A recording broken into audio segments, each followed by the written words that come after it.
Brian, this must be the toughest test of the regular season. Four games far away from home. First off, a 11 to 12-hour flight to Habarovskia. How does a player approach this task? Yeah, a couple days before, you got to start waking up a little bit earlier than you normally do. When I usually wake up at 8:30, so the team's having us wake up a little bit earlier to prepare for some of the early wake-up calls and make sure your body's ready to go. So today would be a good start. You know, we practice at 11:30, kind of treat that like a game, try to get the nervous system fired up so you're ready to play when you do get on that Far East trip.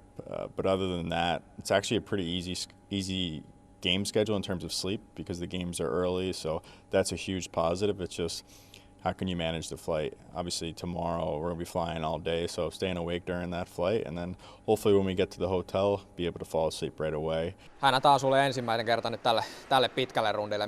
Millaisin ajatuksen Habarovskiin nyt ensin? No ei mitään, kiva nähdä uusia paikkoja, että kiva pelaa uusia joukkoja vastaan uusissa paikoissa ja vähän matkustella, että avartaa maailmaa. Sä oot tietysti tottunut NHL:s ja AHL:s koviin matkustuksiin. Miten sä lähestyt tätä, kun pistetään ehkä vielä pykälä siihen lisää? No tietyllä tapaa, niin kuin sanoit, siihen on tottunut, että ei se niin kuin ero sinänsä, että suurin ero on ne pelien alkamisajat, että ne on niin aikaisin aamulla, että siinä pitää vähän eri lailla valmistautua ja herää aikaisemmin ja syödä ja nesteyttää vähän eri tavalla vähän aikaisemmin, mutta siinä mielessä niin ei se sitten taas se jääkiekko sieltä muutu mihinkään. Siihenkin sä oot ammattilaisuralla tottunut ja joskus AHL:ssäkin pelit on alkanut aikaisin. Joo, meillä oli semmoisia kivoja koulupelejä AHL:ssä, että ne alkoi 10 tai 11 aamulla. Siellä oli katsomot täynnä koululaisia ja meteli oli kova heti aamusta, niin oli kyllä kiva. Siinä tulee junnuajat mieleen, kun pääsee aikaisin askiin. Joo, kyllä. Ja toisaalta kyllähän me tässä treenataankin aamuisin, että ei se nyt niin paljon eroa siitä normaalista päivittäistyöstä. 12 hours on the plane. What does that do to your body? Yeah, you gotta be careful of not number one, sleeping, because that'll mess up your sleep schedule when you get to the hotel. But just make sure you're walking around, every hour or two. And the biggest thing, you got to drink a lot of water. Try to get, close to 10 water bottles down, which is tough, especially when you're just sitting down doing nothing. So that's the biggest thing, hydration and just making sure you keep the blood flowing throughout the flight. Sitten taas tärkeintä on mun mielestä se seuraava aamu ja ennen pelivalmistautuminen, että siinä saa sen kropa hereille ja käyntiin ja mielen valmiiksi, niin kyllä se siitä. You've done this trip a lot of times now.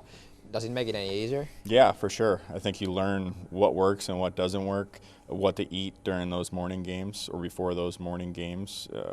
Do you stick with just breakfast? Do you go really light?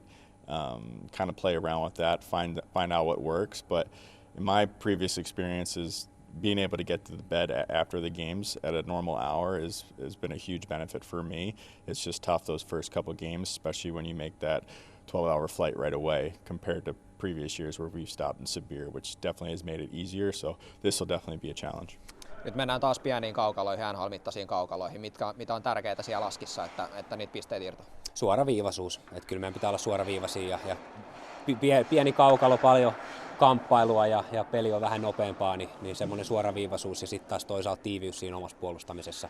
Ei päästä vastustajaa siihen maaliin eteen, kun maali edes ne ratkaistaan. I think it's a little bit easier just considering there's more teams that play on an NHL-sized rink. We're not at 30 meters anymore, so it isn't a huge shock. Going from 28 to 26 isn't as big as going from 30 to 26. But yeah, any team that's good at their home building, you got to keep it simple. That sounds so repetitive, cliche, but just try to avoid turnovers in the first 10 minutes, first 5 minutes. Keep it simple and then get your legs under you. And then more so than ever, short shifts, making sure you're managing your energy throughout that game because we've had some games previously where we've ran out of steam in the third period. So just being mindful of your energy. Awesome, thank you. Kiitos.